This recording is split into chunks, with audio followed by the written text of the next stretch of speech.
오늘 이 영상으로 레드오션에 대한 이야기는 종결하려고 합니다. 여러분 알다시피 레드오션 맞습니다. 공간대여 시장은 제가 진입했던 그 순간에도 레드오션이었고 지금은 레드오션보다 새빨간 오션으로 가고 있습니다. 정말 한 달에도 수백 개의 공간이 생기는 듯한 느낌이에요. 체감상으로. 그러면 이런 공간대여 시장에서 제가 왜 사업을 하고 있느냐? 저는 일찍 시작을 했습니다. 일찍 시작을 했고 그리고 이 업에 대해서 누구보다 이해도가 높습니다. 그래서 이제 하고 있는 거고 저도 사실 지금 초기에 진입하는 사업자라 그러면 저는 한 번 더 생각해 볼 것 같습니다. 과연 이게 정말 공부하지 않고 그런 경험 없이 달성될 수 있는 시장인가. 그래서 제 경험을 바탕으로 이 공간대여 시장의 과거와 현재 그리고 앞으로의 전망까지를 사실 뭐 네가 뭔데 그런 거를 이야기하냐 그럴 수 있겠지만 어디까지나 그냥 제 의견입니다. 한번 그냥 들어주시면 감사하겠습니다. 제가 시장에 진입한 건 2019년 정도였는데 과거 자료를 봤더니 이게 2013년부터 있었어요. 2013년에 이제 시장 생성기라고 제가 적었는데 데이터 랩에도 안 잡힙니다. 데이터 랩에는 2016년이니까 이게 2013년도에 신촌의 모 파티룸이라는 그 포스팅이 있는 걸 보고 이때도 있었구나 하는 걸 제가 발견했어요. 이때는 시장의 질서가 만들어지는 시기고 작지만 탄탄한 수요, 균형 있는 공급 증가가 됐던 시기라고 아마 예상을 합니다. 왜냐하면 다른 신생 업종들이 다 그래요. 그러니까 한 번에 생겼다가 사라지는 그런 완전 트렌디한 업종, 예를 들어서 뭐 대만 카스테라 이런 업종 제외하고 시장에서 이렇게 싹을 틔워서 PC방 같은 거 혹은 동전 노래방 같은 거죠. 싹을 틔워서 시장에 안착하는 이런 모든 업종들은 요 생성과 그리고 공급 확대와 경쟁과 또 포화 이런 과정들이 겹칩니다. 그 과정 중에 이 업도 예외가 없다고 보고 있고 2013년 이전을 봤더니 시장 가격이 되게 다양하고 다양한 서비스와 상품들이 있었더라고요. 그런 단계가 있었는데 물론 저는 이때 사업하지 않았습니다. 그럼 제가 이 시장에 언제 들어왔느냐? 바로 초기 경쟁기라고 할 수 있는 이때 이미 뭐 제가 2019년에 시작을 했는데 그때 이미 여기는 포화 상태라고 이야기했었어요. 홍대에 그 당시에만 해도 한 200여 개, 300여 개 정도가 있었습니다. 지금은 한 600개가 넘죠. 그래서 주도하는 업체들이 등장하기 시작했고 홍대를 중심으로 몇몇 업체들이 좀 판을 크게 키우고 있는 상황이었습니다. 공급도 증가되고 그러면서 시장 가격이라는 게 그때 형성이 되기 시작했어요. 약간 뭐 주말밤은 25만 원 이런 식으로 홍대에 특정 이런 가격들이 생겨나기 시작했고 그리고 파티룸은 이래야 돼라는 뭔가 이런 정석 같은 느낌, 뭔가 이런 레터링 풍선이라던가 꾸민 장식이라든가 이런 것들이 굉장히 특정 유형처럼 공급이 증가되던 그런 시기에 제가 진입을 했습니다. 근데 공교롭게도 초기 경쟁기 다음이 뭐냐면은 중기 경쟁기인데 중기 경쟁기가 와야 되는데 그때 원래 코로나가 아니었으면 20년대에 왔겠죠. 근데 이렇게 20년대 중기 경쟁기로 바로 가지 못하고 코로나가 터지면서 사업자들이 오히려 이탈하고 중기 경쟁기가 한꺼번에 옵니다. 그게 바로 언제였느냐? 집합 금지가 해지된 2022년 바로 상반기였다고 생각을 하고요. 그때 저도 한꺼번에 3개를 계약하고 공급을 엄청나게 늘렸죠. 저뿐만이 아니라 많은 분들이 공급을 늘렸던 것 같습니다. 그래서 지난해 한 해 우리는 중기 경쟁기를 지나왔다고 생각을 합니다. 이때부터 이제 가격 경쟁이 시작됩니다. 그러면서 서비스가 굉장히 균질해져요. 어딜 가나 볼 수 있는 대형 TV, 어딜 가나 볼 수 있는 대형 빔 프로젝트, 그리고 어디 가나 볼 수 있는 모임 테이블, 그리고 비슷한 운영 수칙, 보증금 정책 등등등. 그러면서 중기 경쟁기부터는 뭐가 강조되냐면 차별화 요소가 강조됩니다. 참고로 이건 모든 업종이 마찬가지예요. 이 업만 그런 게 아닙니다. 차별화 요소.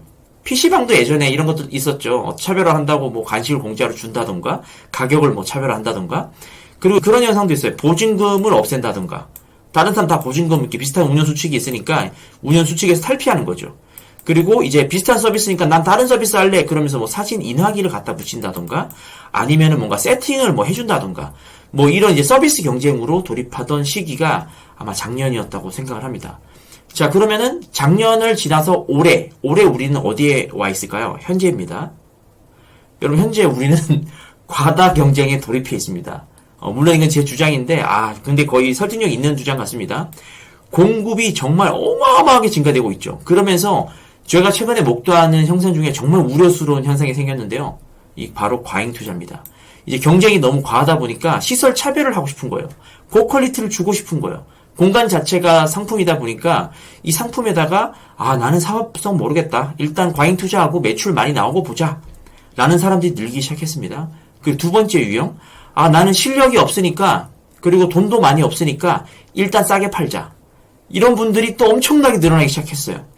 그런데 안타깝지만 이 두 분들은 제가 뒤에서 말씀드릴 거지만 가장 걱정되는 분들이에요. 자, 이런 분들이 지금 어마어마하게 생기고 있습니다. 그리고 이렇게 공급 증가가 되다 보니까 어떤 현상이 일어나냐면, 자, 이제는 이 파티룸에 대한 고객 수요보다 이 공급자 수요라 그러죠. 여러분들, 예비 창업자들을 대상으로 한 이제 서비스들이 많아지기 시작했습니다. 예전에 제가 처음 강의했을 때는 강의 수요도 많지 않았어요. 근데 이제는 강사들도 많아지고 책도 나오고 펀딩도 나오고 이제는 이제 블로그로 해서 이제 무료 강의로 사람을 이렇게 모읍니다. 모으고 이렇게 바이럴 시키고 한 몇백 명 모아다가 강의하고, 그럼 이 중에서 몇 분이 창업할까요? 이 중에서 한 100명만 창업해도 시장이 엄청나게 커지는 겁니다. 아직 시장이 크지 않기 때문에. 예비 창업자의 이런 대상의 사업이 증가되면서 사실 저는 좀 실력 있는 분들이 많이 생기면 좋겠는데, 죄송한 말이지만 너무 무지성 창업들이 엄청나게 많아지고 있어요. 저가 경쟁, 이런 분들 정말 많아집니다. 아몰랑 난 싸게 팔래. 아몰랑 나는 그냥 모르겠어. 돈 많이 집어넣어 볼래. 그래서 정말 걱정이 되는데, 사실 걱정이 되기도 하지만 이거는 제가 사실 예상했던 일이기도 합니다. 왜냐면 모든 자영업 시장이 이렇게 돌아가요. 저는 자영업 시장에 오래 머물렀던 사람이고 자영업 시장에 대한 생리를 누구보다 잘 이해하고 있습니다. 그래서 항상 제가 세 가지 강조했죠. 이런 시장에서 살아남으려면 첫 번째 뭐죠? 맞습니다. 회수. 과잉 투자로 절대 회수 안 됩니다. 저가로 팔아서 절대 회수 쉽게 안 됩니다. 그래서 빠른 회수죠. 빠른 회수. 그래서 저는 4개월을 계속 강조했습니다. 왜냐하면 이건 엄청나게 빠른 속도로 과다 경쟁에 돌입할 수밖에 없는 사업이란 걸 전 진작부터 알았습니다. 두 번째 제가 강조한 게 뭐였죠? 그쵸. 하방이 막혀 있어야 돼요. 월세가 싸야 된다는 이야기죠.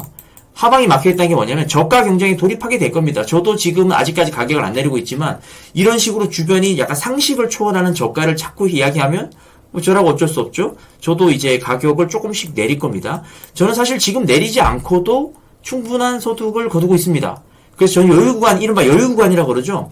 제가 반토막 나면 주변은 여유가 없어질 거예요. 근데 저는 아직까지 가격을 내리지 않고도 버티고 있습니다. 그리고 세 번째가 뭐였죠? 맞습니다. 이거 회수랑 하방은 돈에 대한 이야기죠. 예, 돈이 안 되면 여러분 못 버텨요. 세 번째가 뭐냐면 시스템입니다. 완전 자동화를 갖췄느냐, 이거를 구축하지 못한 사람들도 이제 힘들어질 겁니다. 왜냐하면 돈이 안 되는데 여기서 청소를 하고 있어. 돈이 안 되는데 여기서 자꾸 마케팅에 대해서 계속 에너지가 나가고 비용이 나가고 있다? 이거는 아마 지속하기가 힘들 겁니다. 감히 그래서 제 예상인데 이 세 가지를 갖추고 사업하는 사람들은 정말 희소하다고 생각합니다. 그분들은 앞으로 올 이런 시장 경쟁에서 살아남을 준비가 된 분들이라고 생각을 하고 있습니다. 주로 이제 저 함께하는 분들이겠죠. 다음입니다. 이제 손바뀜 시즌이 올 거라고 생각을 해요. 이제 앞으로 어떻게 될 거냐? 죄송한 말입니다만 이 무지성 창업, 저가 업체, 이분들은 이제 금전적, 노동적, 시간적 손실에 대한 버티기 시간을 보내시게 될 겁니다. 이게 기분 나쁘게 들리실 수도 있는데 사실 모든 시장이 그렇습니다. 지식을 갖추지 못하고 혹은 무분별하게 뭔가 노력 없이 그냥 창업한 분들은 어쩔 수 없어요. 이건 갑지부를 할 수밖에 없습니다. 이런 시간을 거치게 되지만 안타깝게도 공급 증가는 둔화될 것으로 예상이 되지만 줄지는 않을 거예요. 당분간. 이게 얼마나 지속될지 모르겠습니다. 언제까지 안 줄냐면요. 손바뀜이 계속됩니다. 사람들이 계속 사갈 거예요. 제가 매수하는 것도 주의하라고 말씀드렸죠. 매수는 항상 사업성을 기준으로 하는 건데 우리 초보 사업자들 뭘로 인수하죠? 투자비를 기준으로 인수를 합니다.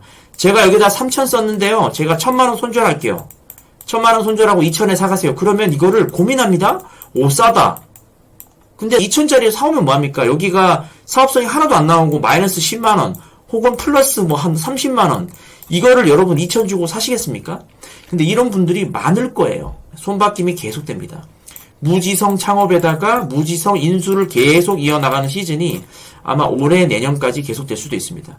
그러면서 순차적인 하방 압력이 계속되겠죠. 하지만 거래는 계속 일어날 걸로 감히 예상을 합니다. 그럼 그 뒤에 어떻게 되느냐? 공급이 감소됩니다. 자, 이때부터 일어나는 현상이 뭐냐면 매각 물건을 올려도 거래가 안 될 겁니다. 한마디로 내가 넣은 돈에 대해서 회수를 하려면 올해하고 내년까지가 마지막 기회일 수 있어요. 아, 이거 위험한 얘기죠. 이거 어디까지 제 의견이니까 그냥 그럴 수 있다. 근데 상당한 경험이 있는 사람의 의견이니까 참고는 하자. 요 정도로 들어주시면 될 것 같아요. 그리고 일반 폐업이 이제 증가되기 시작하면 이게 언제부터 시작될지는 모르겠어요. 이게 내년부터일지 내년 후반부일지. 왜냐하면 모든 시장은 한 번 이렇게 공급이 증가되면 가격이 꺾이고 경쟁성 없는 애들이 사라지게 하면 이렇게 내려옵니다. 가격이. 그러니까 공급도 내려오고 가격도 정상화되면서 이렇게 공급이 요렇게 적정 균형 공급으로 맞춰지는 게 이게 시장 원리입니다. PC방도 그랬고요. PC방 처음에 막 4,000원, 5,000원 팔았잖아요. 근데 이렇게 공급 증가됐을 때 PC방 이때 얼마인 줄 아세요? PC방 이때? 200원, 300원이었어요. 진짜예요. 이거 다 실화입니다. 있었던 일입니다. 우리나라 자영업 현실에. 그러다가 경쟁성 없고 이제 뭐 저가 경제만 하다 보니까 이때 회수 못했고 월세 비싸고 시스템 못 갖췄고 이런 분들 다 폐업하는 거죠. 그러다가 다시 또 정상화되고 조금 창업하고 이렇게 가는 겁니다. 이렇게. 그러면서 공급이 한번 쫙 꺾입니다. 그 시기가 이 업종은 아직 안 왔고 아마 올 거라고 생각이 됩니다. 그리고 이때가 오면요, 여러분 매각 물건을 내놔도 안 팔립니다. 그러면서 이제 안 팔리기 때문에 자연 폐업이 순폐업이라고 그러죠. 이 자연 폐업이 증가되면서 공급이 감소되기 시작하는 시기가 올 겁니다. 이게 언젠지 모르겠지만 무조건 옵니다. 그러면은 이 시기에는 누구만 살아남느냐? 아까 제가 말한 이 세 가지 조건. 일단 회수 끝난 사람. 그리고 월세 하방 튼튼해서 어떻게 해도 손해 볼 수 없는 구조가 있어요. 그 구조를 알고 이해하고 만든 사람. 그리고 자기가 직접 가지 않아도 이것을 자동화해서 시스템 갖춘 사람. 이분들에게는 이때가 사업 안정화 시기입니다. 자, 이제 마케팅 준비 좀 해볼까? 이제 브랜딩을 좀 갖춰서 좀 사이즈업 해볼까? 이렇게 할 수 있는 아주 좋은 시기가 올 겁니다. 근데 우리는 아직 어디 있다고요? 여기에 있어요. 자, 그러고 나서 어떻게 될까요? 시장이 회복되기 시작하겠죠.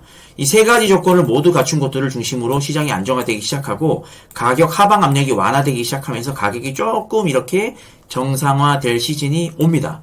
이때 되면 물론 또 공급도 같이 늘어나겠죠. 그러면서 또 생각 못하고 또 늘어났다가 또 늘어났다가 이러면서 이제 안정화돼 가겠죠. 물론 여기에는 뭐 경기 변수도 있습니다. 지금 뭐 경기 장난 아니죠. 지금 과다 경쟁인데다가 여기에다가 플러스 지금 경기 문제가 있습니다. 그래서 사실 예측이 쉽지가 않아요. 근데 저는 경기를 생각해보면 요 시즌이 금방 올 것 같습니다. 손바뀜 시즌도 금방 오고 요 시즌도 금방 올 것 같습니다. 그래서 굉장히 이게 어떻게 보면 이 사이클이 이런 사이클이 아니라 요런 사이클로 되게 짜잘하게 흘러가지 않을까라고 감히 예상을 해봅니다. 자, 여러분 뭐 공간 창업에 대해서 관심 많은 분들이 점점 증가되고 있어요. 근데 그냥 다시 한번 말씀드리고 싶은 건 제가 정말 이 시장에 대한 이해도가 전무한 사람이라면 지금 안 들어옵니다. 저는 너는 교육하는 사람 아니야? 왜 그런 말을 해? 저는 교육이 주업이 아니기 때문이죠. 제 사업 소득이 저는 메인 소득입니다. 이게 변한 적은 단 한 번도 없어요. 그리고 간혹 이제 교육을 요청하신 분은 정말 신중하게 한두 분씩 가르쳐 드리는데 제가 만약에 교육으로 돈을 벌려고 했으면요. 두 가지 방법이 있어요. 일단 저는 제가 산술적으로 계산해 봤는데 교육으로 정말 제가 돈을 벌려고 하면 저는 한 5억 정도 벌 수 있겠더라고요. 지금 현재 구독자 수나 아니면 현재 뭐 협회에 계신 분들 영향력 이런 것도 발휘하면 제가 뭐 바이럴 마케팅, 블로그 등등등 하면은 모을 수 있는 사람들이 제가 생각에는 1000명은 충분히 모읍니다. 50만원씩만 받아도 5억을 번다는 뭐 이런 희망적인 가정인데 저 이렇게 하지 않죠. 왜냐하면 이렇게 하면 저는 어떻게 되죠? 제가 이렇게 교육으로 돈을 벌기로 결정한 순간 첫 번째 저는 가짜 지식을 드려야 돼요. 왜냐하면 진짜 지식 드리면 진짜 제가 제 사업을 접어야 되거든요. 두 번째 이렇게 하면 제가 제 사업을 내려놔야 돼요. 왜냐면요, 이렇게 뭔가 이렇게 창업이 쉽고 이렇게 레드오션 금방 가는 시장에서 제가 지금 현존하는 제가 정말 어떻게 보면 4년 동안 모아온 이 지식들을 풀면요, 저 사업 그만둬야죠. 아니면 사업 그만두지 않을 만큼은 풀어야죠.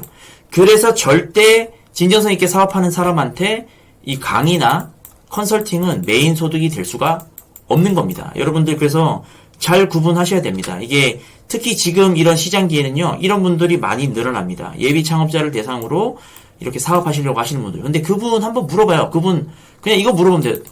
당신은 회수했나요? 당신은 이 시장에 진짜 고수가 맞나요? 진짜 고수가 맞나요? 계속 성장 중인가요? 이 질문에 정말 맞다고 대답할 수 있는 사람은 정말 저는 몇 안 된다고 봅니다. 그래서 제가 조심하라고 말씀드리는 겁니다. 그래서 여러분 이게 우리나라 시장이 자영업 시장이 정말 쉽지 않습니다. 공간 대여뿐만이 아니라 카페는 더해요. 제가 지금 카페 사업도 그쵸. 그 샵인샵 마틀다 사업을 하고 있다가 이것도 사실 시원하게 못 뻗어 나가는 이유가 쉽지 않습니다. 그러니까 경기 침도 경기 침체고 정말 많은 주변에 이제 경쟁 관계에 있는 분들하고 싸우지 않고 잘 협업하고 다독거리면서 잘 키워 나가야지 그나마 좀 뭔가 안정적으로 사업을 성장시킬 수가 있어요. 그래서 여러분 너무 조급해하지 마시고, 그러니까 모든 사업은 조급하면 끝납니다. 조급해하지 마시고, 그리고 공간 사업을 통해서 그냥 공간 사업 자체의 수익 말고 여러분 이걸 통해서 배우려고 하는 것들이 있으면 좋겠어요. 저는 이런 분들 찬성합니다. 실패해도 괜찮다. 나는 이 공간 사업을 통해서 공간에 대해서 월세만 내가 어느 정도 내고 이걸로 뭐 다른 수익화를 통해서 내가 무언가를 도전해보고 싶다. 안 할 이유가 없죠. 내가 갖고 있는 컨텐츠가 있다. 사람을 모아서 커뮤니티를 해보고 싶다. 근데 공간 사업으로 뭐 월세 싼 거 해가지고 안정적으로 한번 경험해보고 싶어요. 저는 이런 분들 해야 된다고 봅니다.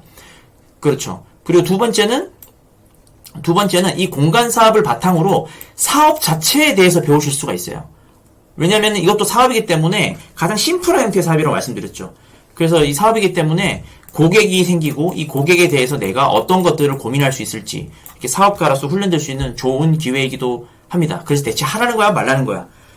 하세요 여러분. 단 만만하게 보지 말라는 겁니다. 단 정말 그런 엉터리 그런 좀 뭔가 경험 없는 분들한테 가서 이상한 교육 듣고 창업하지 말으셨으면 좋겠어요. 다음 영상에서 만나 뵙겠습니다. 감사합니다.